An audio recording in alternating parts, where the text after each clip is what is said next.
Welcome to Inner Voice of Knowing podcast. I'm Kaye, a shamanic leadership coach and healer, guiding you through life with a foot in both worlds. When you understand the terrain of the inner landscapes, the mental, emotional, spiritual, and energetic, you will become the leader within your physical life, both personally and professionally. After all, the power of change is in your hands. Let's get this journey started.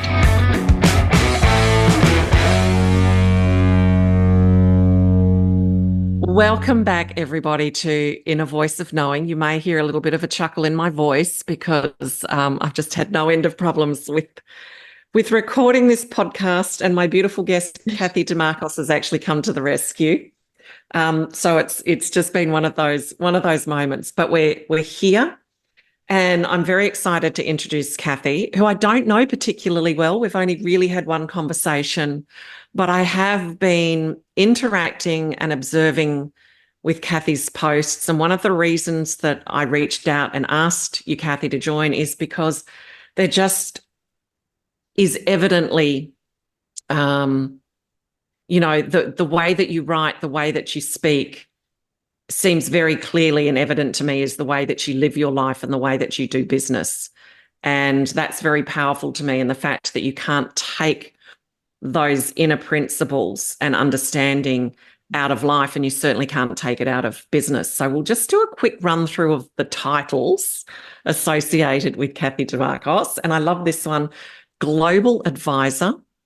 Your business is actually called Solutions to You, which I love. Financial literacy, executive transformation. That sounds really powerful. Thought leadership. This one's very clear. Humanitarian, author and 2 times TEDx speaker. But aside from those titles, Cathy, welcome. But give us a little bit of insight into actually who you really are. And, were you born this way, or was there a moment where it just, the principles that you're living by and applying into your life and work, was there an awakening moment? You said something that really actually made me stop to think about, Kaye, was I born this way? And it's interesting because I do a lot of introspection. When I look back and think about the choices that I made, even as a little child, just the little interactions that I'm visualizing with my relatives, with my cousins, I was never one to actually follow the pack or, do what everybody else was doing. That internal compass, of ethics and integrity, I think has always run through me. And it didn't always make it easy, but I guess I actually stood on that line of, Switzerland to some extent when there was conflict, like every family, there's conflict. In friendship groups, there's conflict. I always actually looked inward. And I think without even realizing, I was discovering who I was choosing to become. And I think more intently so, now I'm incredibly conscious about, does this really resonate for me? Am I making a decision that's not going to sit well with me down the track? Am I making it for the right intentions? That happens in life and in business. And so thank you for actually highlighting that. Well, it's interesting because this is our second take because of what happened, and it just came out of my mouth. And that's why I love not preparing for these things, like questions, and because it becomes that conversational journey. And I witnessed it as it came out of my mouth, and I was like, okay, here we go. That's what was meant to be asked. I agree. Things certainly happen for a reason. So that was actually a reset moment. Go back and actually really identify what makes Cathy Cathy, right? Without the intention initially being there. So I think we've sort of covered, was I always like that? And maybe I was, but it's actually been honed in.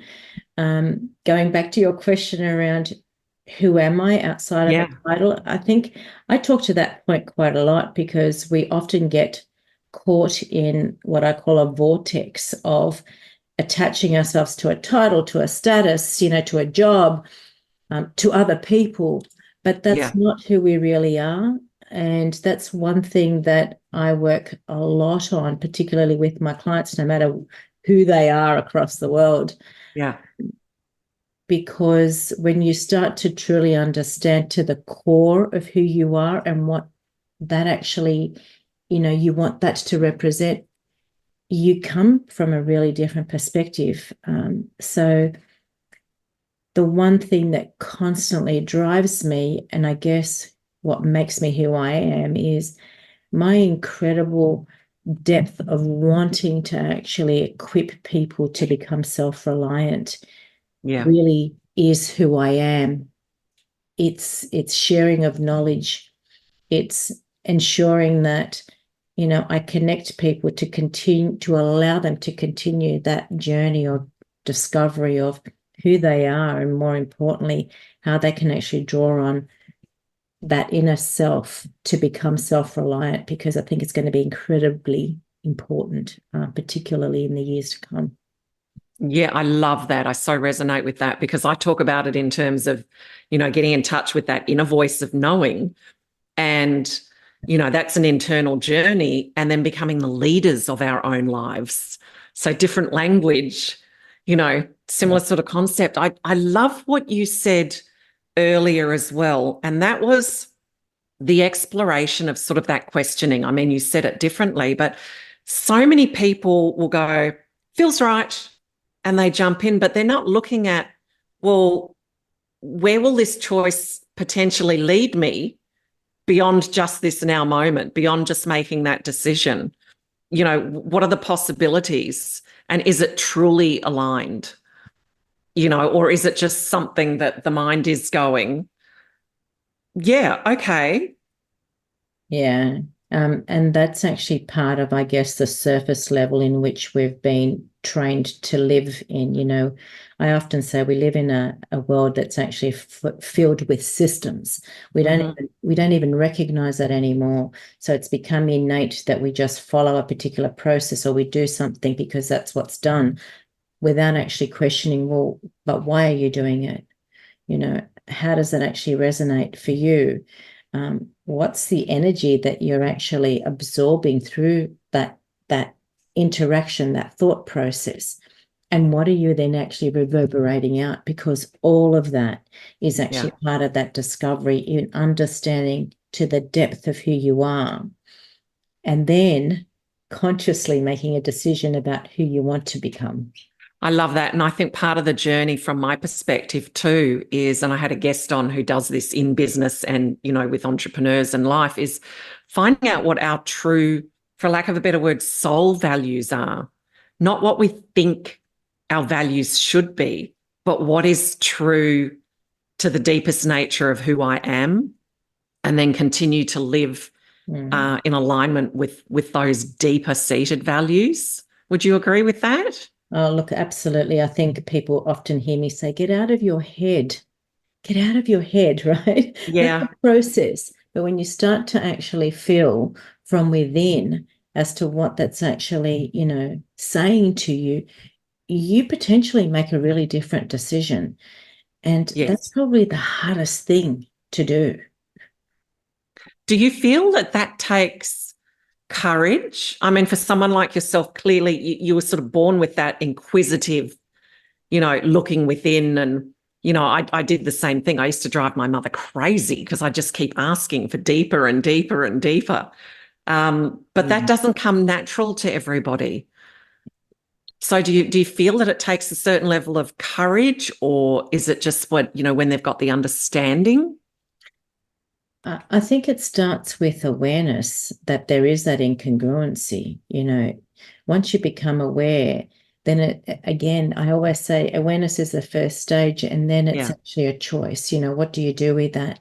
So that inquisitive nature that is within us all, when we are courageous enough to explore it, and then have another stage of courage to actually go, oh, well, you know what?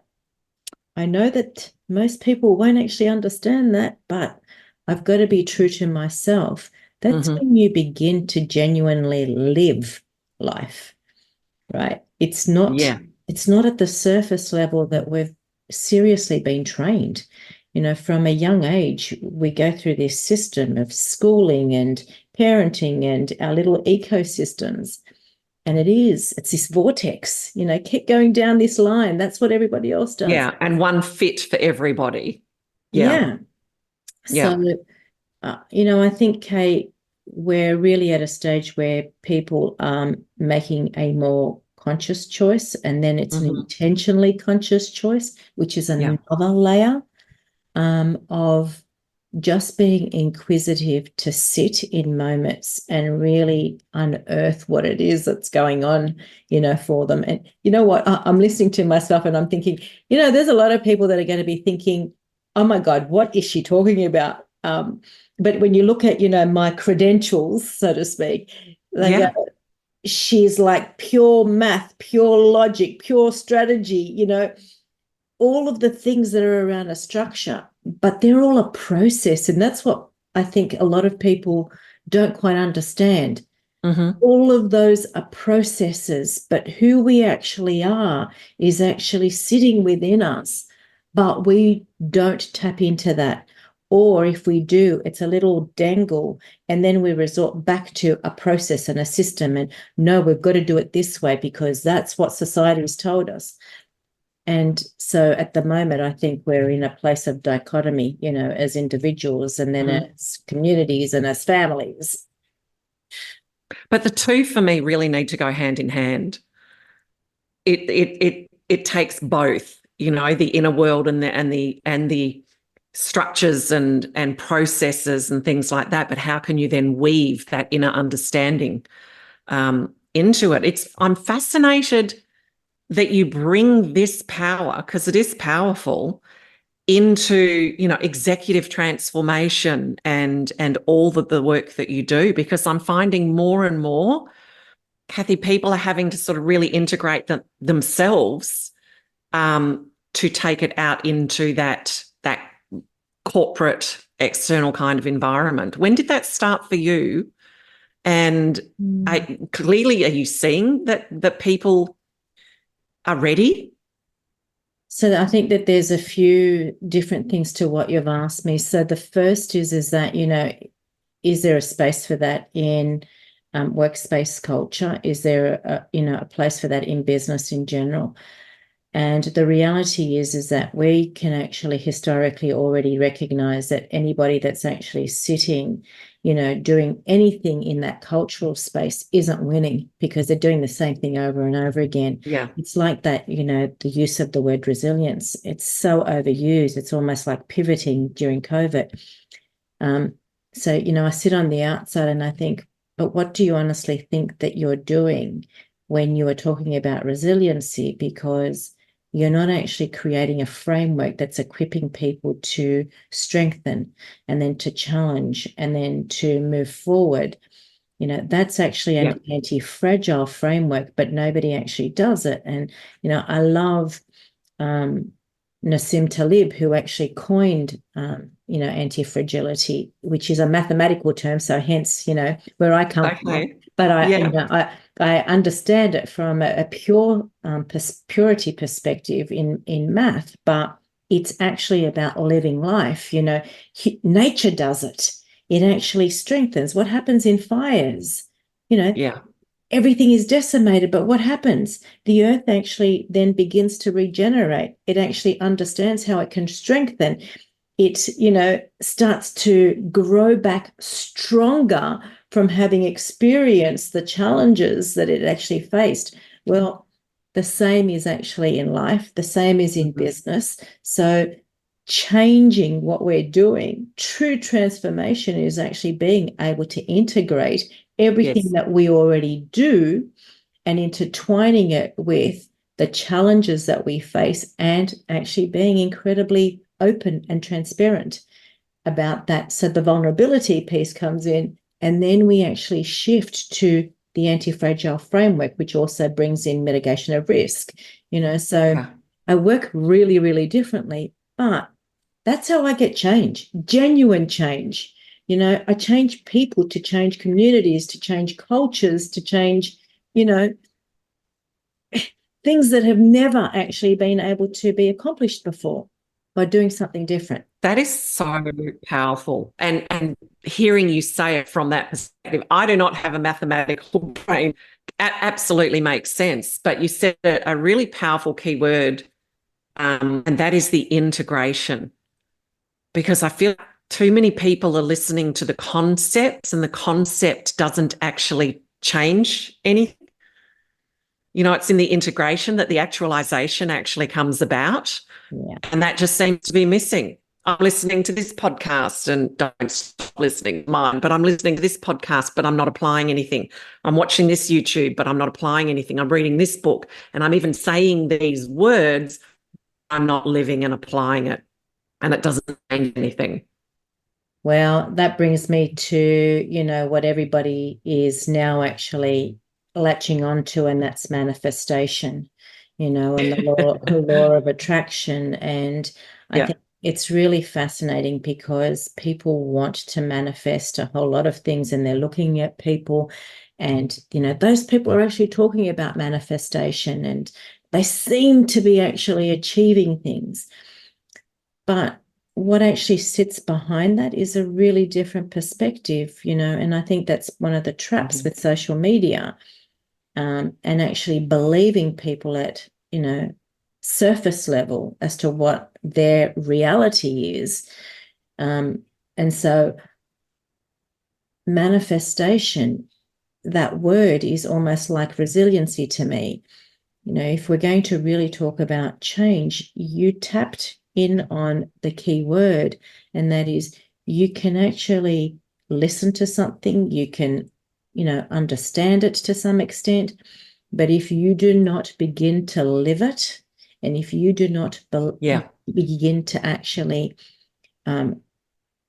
honestly apply what it is that you're saying, then you are living a dichotomy, a place of dichotomy. And so it will not actually come to fruition. So you need to be what it is that you're actually saying. It's not about saying to the universe, I actually want to be that manager. I want to be that person. I want this in my life. You can want whatever you like. The universe's job isn't to give you what you want. It's to actually reflect who you are. And the sooner we actually understand that, the faster our actual acceleration, in knowing and in being and in living that we actually get to. Oh, it's washing all over me. It's like the fast food industry. I want all this, but I'm not prepared to do anything to shift, change, to become. That was so beautifully and powerfully said. And I'm with you. I don't like the word manifestation. I'll say consciously craft and create, but then there's a whole lot of work that you need to be able to do to actually become that individual, to step into having that, receiving that, being that. Yeah.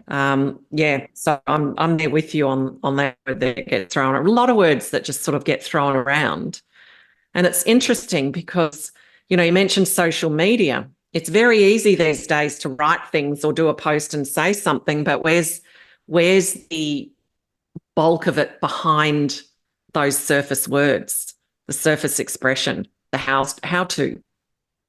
Well, nobody ever talks about the how, but I think that that's also the trap that we all, tend to fall into in, believing that what actually is seen in that one moment that's created for that one specific purpose is there, any particular person's reality.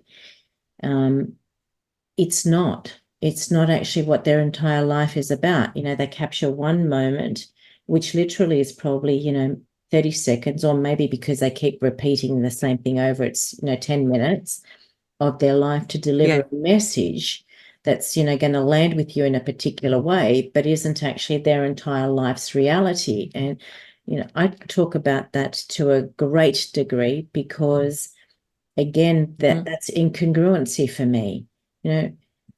actually saying that you've met somebody or that you are a friend with someone, my question is, what is the message that you're wanting to share by actually attaching that sort of relationship, to anything?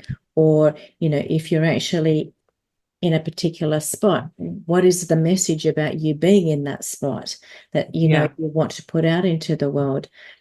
So for me, when you started off right at the beginning around intertwining my personal life with my private life, I am who you see continuously. Yeah. And look, it's not for everyone, but I can only be who I am. And I can take on board what others actually share for me in how they receive me. And that's then about me doing the work to better understand how I can deliver something with the intention of what I actually meant from the beginning. If they didn't receive it the way that I actually was putting it out, right? That's actually about me going back in and saying, okay, this was my intention. It clearly didn't land that way, so I've got to own it. But then what do I do with that? Yeah. And I think intention's a powerful thing.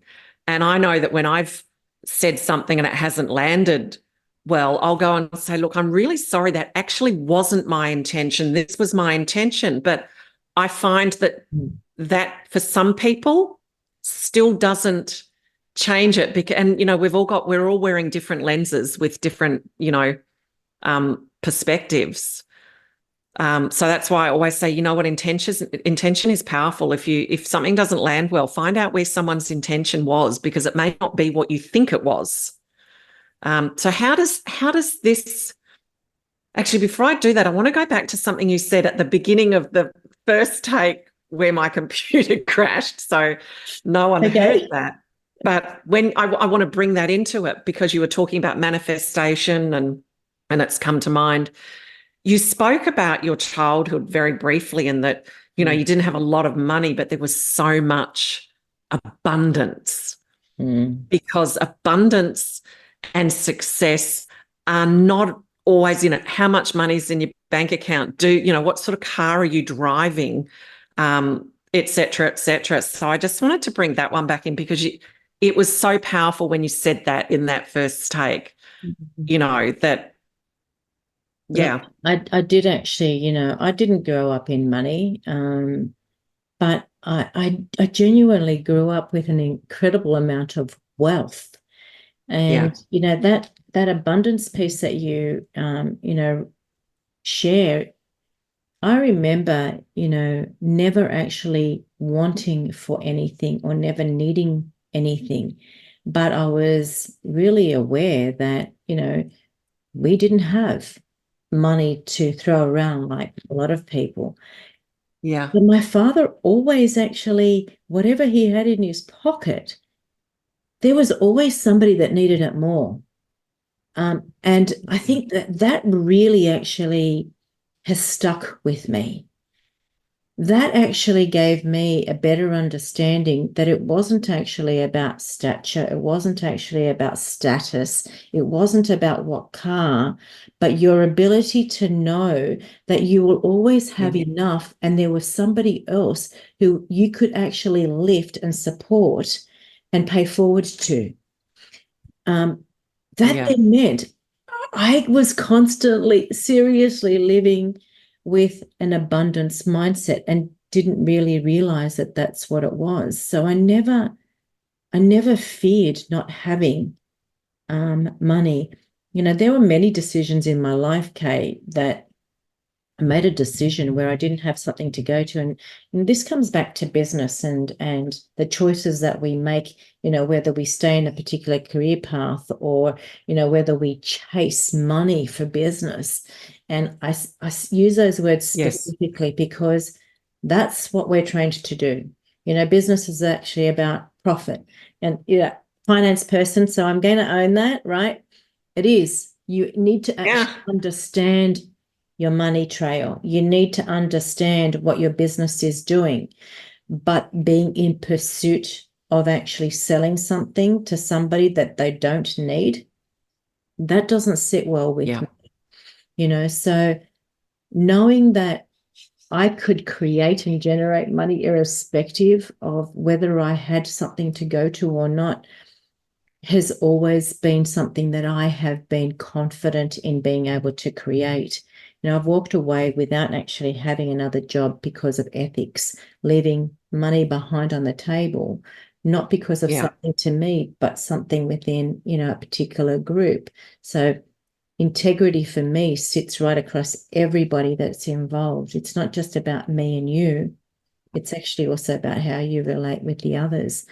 And so, that ability to be able to go, it doesn't really matter. There will be something that comes that's actually really going to align is something that, I want people to understand and have the confidence that once you begin to understand to the core of what I'm actually talking about, from a security point of view, you will start to create and live in a really different space. I call that living in flow. So yeah. Fear is underlying fear is not security. Yeah. So no. all this you're bringing, I'm looking at notes, they're going executive transformation. So are these the kinds of things that you're weaving into what you do with executives and in all the work that you do? Because it looks like to me you're eclectic. Do you know what I mean? That you've got these skills that can go into these varying different avenues, but really sort of the same with what you're doing with them, perhaps. Yeah, so just like within my personal life to my business life, it is a very holistic overview. So it goes all the way through from whether I'm actually working in, government to, working in business to scaling, companies to my philanthropical work. It is actually all intertwined. So when I actually run the program, so I've got 5 programs running in Tanzania at the moment with youth. Wow. The leadership programs, they actually incorporate that and give them a sense of actually understanding what leadership is about, but also intertwining. It's not about self. It's actually about the collective. It's about humanity. And we intertwine things like, what are the global issues that concern you? So many people go, well, what am I going to do? And it only takes one person. So with these young people, it's what are those global issues that you're concerned with? What is it exactly that's not sitting right with you? What does that make you feel? What are the things that you would want to change? And then we actually go through a process of, well, what would you change and how? And, if I can get from a 9-year-old to actually come up with solutions to a 14-year-old to an 18-year-old, our future is actually in really good hands, right? It's just us as adults. They go, seriously, Cathy, that's such a big issue. Honestly, what are you going to do? Well, I actually can see how I can contribute. Now it's a choice about what you want to do, because one person can change the world. I've seen it. And the same then applies within corporations. It's bringing together the minds of, well, what do you want to change and how do you want to contribute? Because everything is about, what are you prepared to do? Because when you come prepared to the table, let me tell you, things happen. Change happens, right? Yeah, it takes 2 feet to get on the field. Exactly. You also actually raised something earlier, Kaye, which comes back to that transformational piece. I have a really strong feeling in respect to transformation will only happen when we are prepared to own up with what we're not doing right? And that takes courage, takes trust, right? Yes. But the big thing around that is it's not about owning what we're not doing right. It's actually about going, you know what? We've owned it. And let's look at what we've done before and it hasn't worked. Not to criticize that it hasn't worked, but to go, okay, we've tried that. Let's actually try something different. Or let's try this part of that and then actually add something else to see whether that works. And it's the acceptance of failure that actually brings about genuine, transformation, plus our willingness to contribute, right? Yeah, absolutely. And to me, confidence comes when we've had the courage to move through those changes and what I term ask those power questions, those power questions that invoke a response. When you're asked that question, whether you ask it of yourself or someone else, you can't not answer it. That's why I call them power questions. Yeah, it's interesting. Some of us have actually developed the art of actually throwing questions back, as opposed to taking ownership of what we're going to actually do or how we're going to contribute. And then we actually avoid it altogether and hope that everybody's forgotten that we didn't actually respond or contribute, right? They're the things that, I pay attention to. Because if we're not prepared to sit at the table and try and actually bring people on the journey with us in a gentle way, then we're actually being remiss. I often say to people, you come to me because you genuinely believe that I can support you in getting to where you want to be. And part of that is actually about me being honest.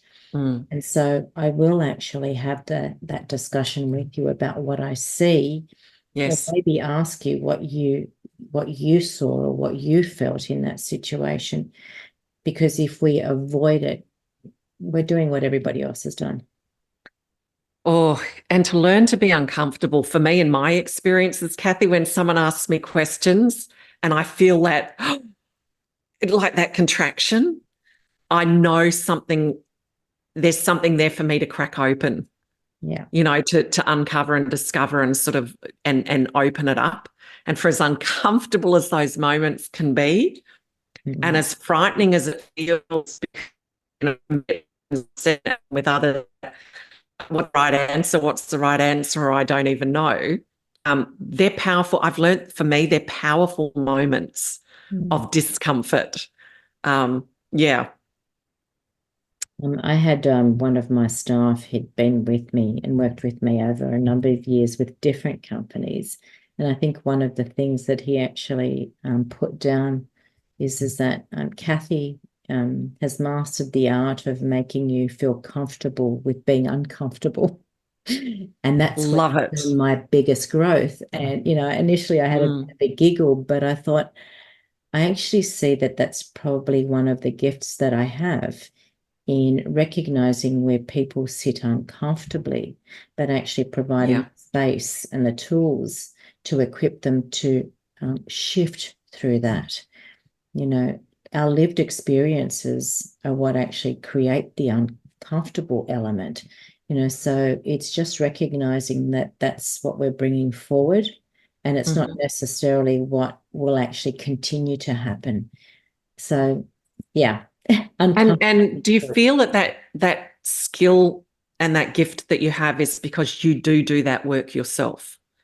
As you say, you do that deep inner reflection. So I call it, you understand the terrain. And you've even mentioned earlier with things that you were saying about not bringing that judgment to it, just that observation. And, now I can choose a different way and choose to change that. So you don't bring that judgment then to others. You just see it for what it is, where they are, and okay, they can move from there, and you can support them in doing that. I think I actually had probably one of the most clearest moments of judgment and self-awareness the first time that I actually went to Tanzania. It's nearly 10 years ago now, but I sat in with a tribe. So we lived with the Maasai for a few weeks. Wow. It was probably the most challenging time of my life, but it was the time where I actually did the most growing. So eternally grateful, for naively having the courage to actually do it, to start off with. But I remember actually really distinctly sitting in, with the tribe, and there was a young warrior there. And he spoke English, and, he said to me, Cathy, I've started the Duputu Foundation. And I said, oh, Kimani, what's the Duputu Foundation? And he said, I am actually going to educate young girls to say no to circumcision, no to early marriage, and yes Wow. to actually staying on at school. What do you think? And seriously, it was like a lightning bulb moment to go, what's going on? And no, you sit, pause, in that moment. Yeah. And honestly, I remember it so distinctly because there was so much that was actually coming up emotionally for me in respect to my subconscious bias was running rampant in that. Yeah. Hang on, you're actually aware that all of this is happening, and yet you're talking to me about it. And of course, I have an opinion. And then it was, Cathy, you are a middle-aged, privileged white female that's going to go home in a few months. You don't have a voice. And it wasn't that you didn't have a Wow. voice, it was you cannot give an opinion if you're not going to be there to actually help support that process, that discussion with everybody that's involved. And so, Wow. I said, Kimani, I know what you're wanting to do, and I think that it's incredible, but I don't think I have a voice here. And he looked at me and said, what do you mean, Cathy? Hang on. And he tried to explain it again. And I said, no, no, no. Here's what's actually just landed for me. Uh-huh. That 11-year-old, 13-year-old, that you're actually now re-educating, if it's coming from me, what am I actually saying to this young girl who actually has a mother that has actually lived and had the belief of everything that they're doing within their tribe, within your tribe? It's your Yeah. culture, right?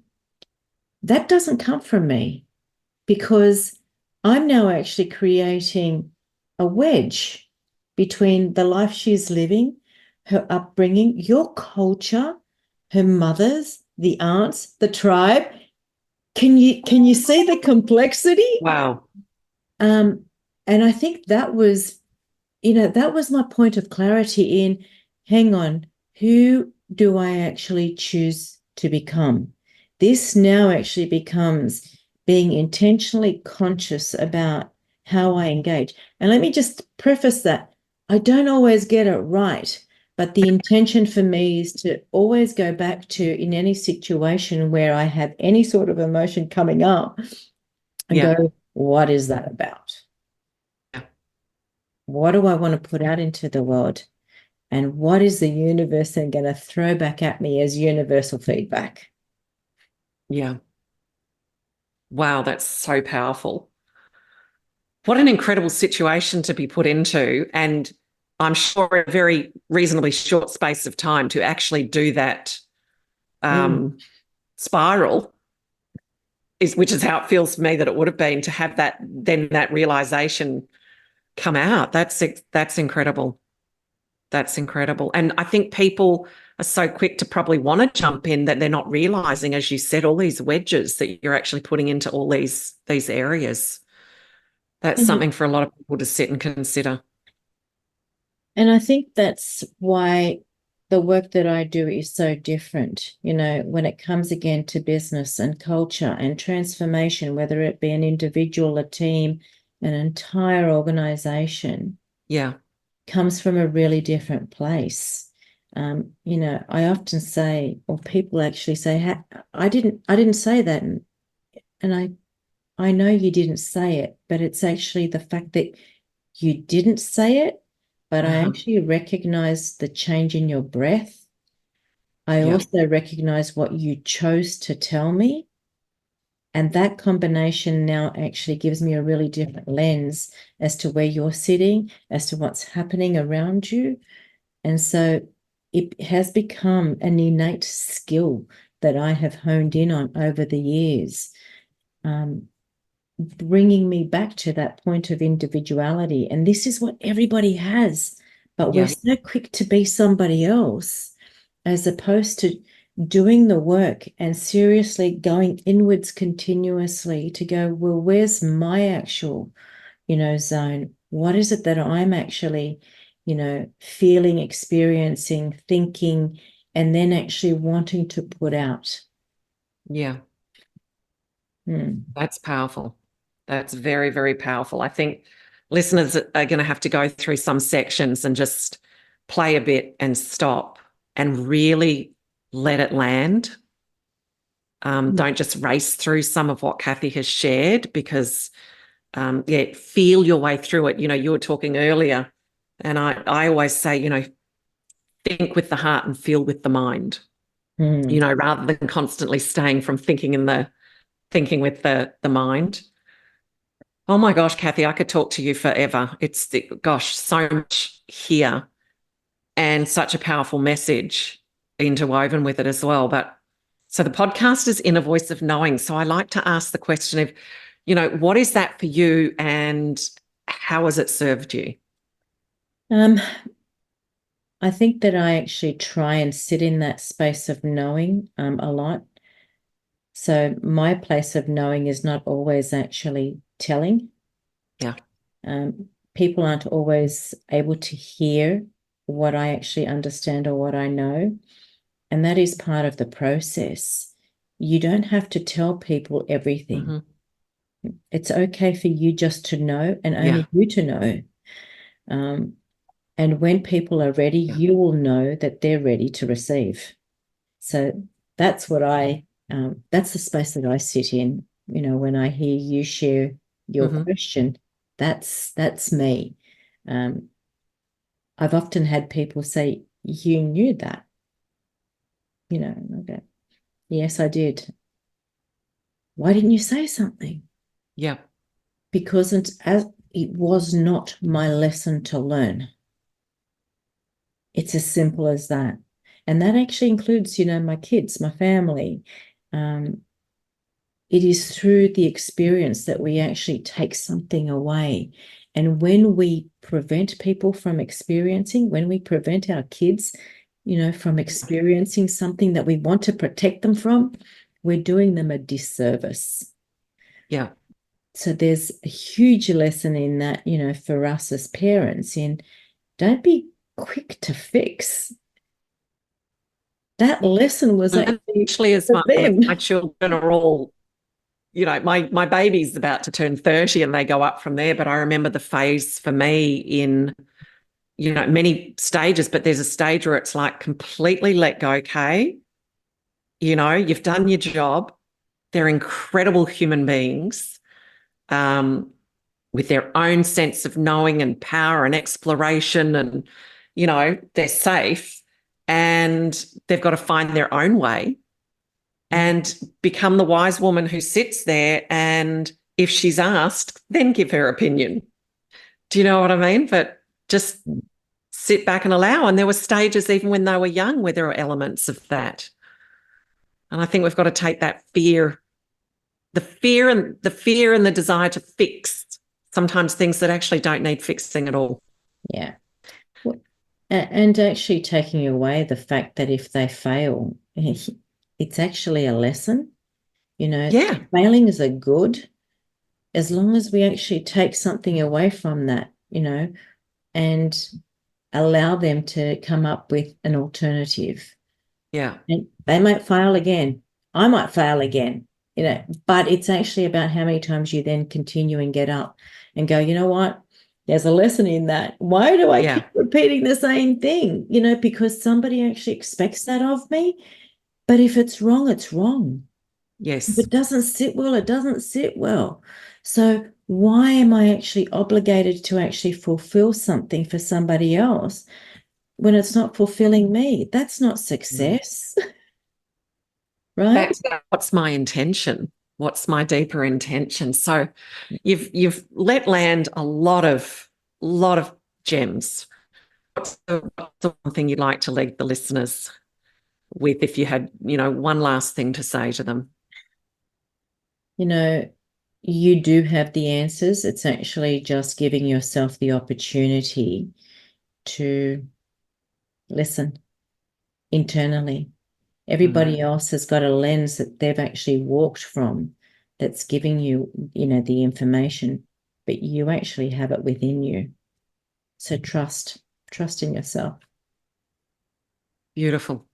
Thank you so much, Cathy. I really appreciate your time and sharing parts of your journey and what you do and the difference that you're making to the lives of everyone that you cross paths with just by being you.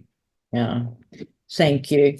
It's a privilege to actually cross paths with people. That's the other thing I say. Pause and better understand who you're in the presence of. Yeah. Thanks, Cathy. Thank you. See you. Join me on my next episode. And if you love this podcast, please subscribe by clicking on the plus button if you're on Apple, or like and follow on Spotify, rate and review. And please share Inner Voice of Knowing with your friends.